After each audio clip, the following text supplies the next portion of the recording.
Now, while South African households are in a much better state than they were 17 years ago, the latest General Household Survey says a lot can still be done when it comes to service delivery.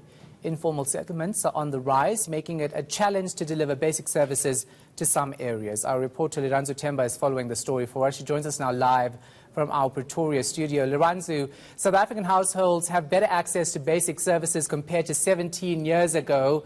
But what are some of the struggles we're still facing?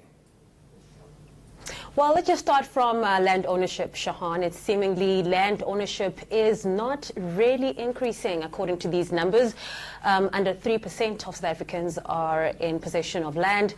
But also just looking at what you alluded to in the intro with regards to grants, over 45% of households in this country are reliant on grants. In fact, some of the households, have indicated that they rely on grants second best to salaries. So this, of course, is quite worrying, something that the Statistician General has mentioned, saying that it's not sustainable.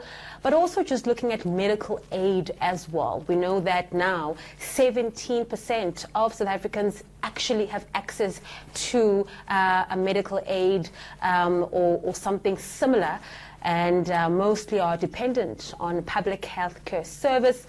And of course, we know that the NHI, something that is still being ushered into, these numbers are quite important for many South Africans who are wondering and really just concerned about their well-being as well as their health going into the future. But with all that said, Stats SA is of the view that South Africans have made or are making progression in the right direction because of the fact that lots of households are in access or have access to running water, to a flushing toilet, as well as to electricity. Yeah, so what does Stats SA say are some of the lessons to be learned from this report?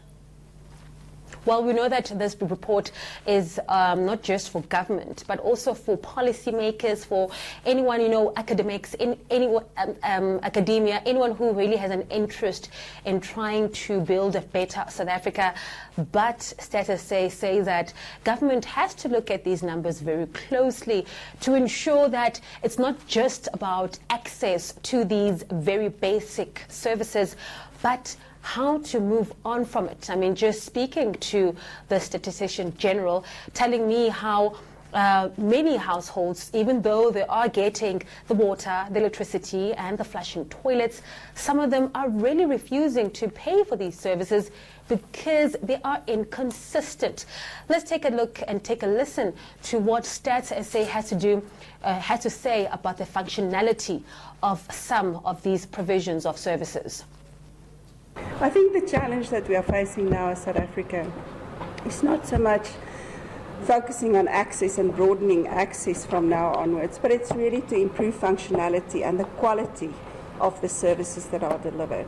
That's both in the field of education and basic services. And I think we are seeing in the data that in the last few years, there's been a decrease in levels of satisfaction with the quality of services. And I think that's what the survey's evidence points to as the next challenge that we have to overcome in South Africa. All right, thanks so much for that. Appreciate it. Liranzu Temba in Pretoria.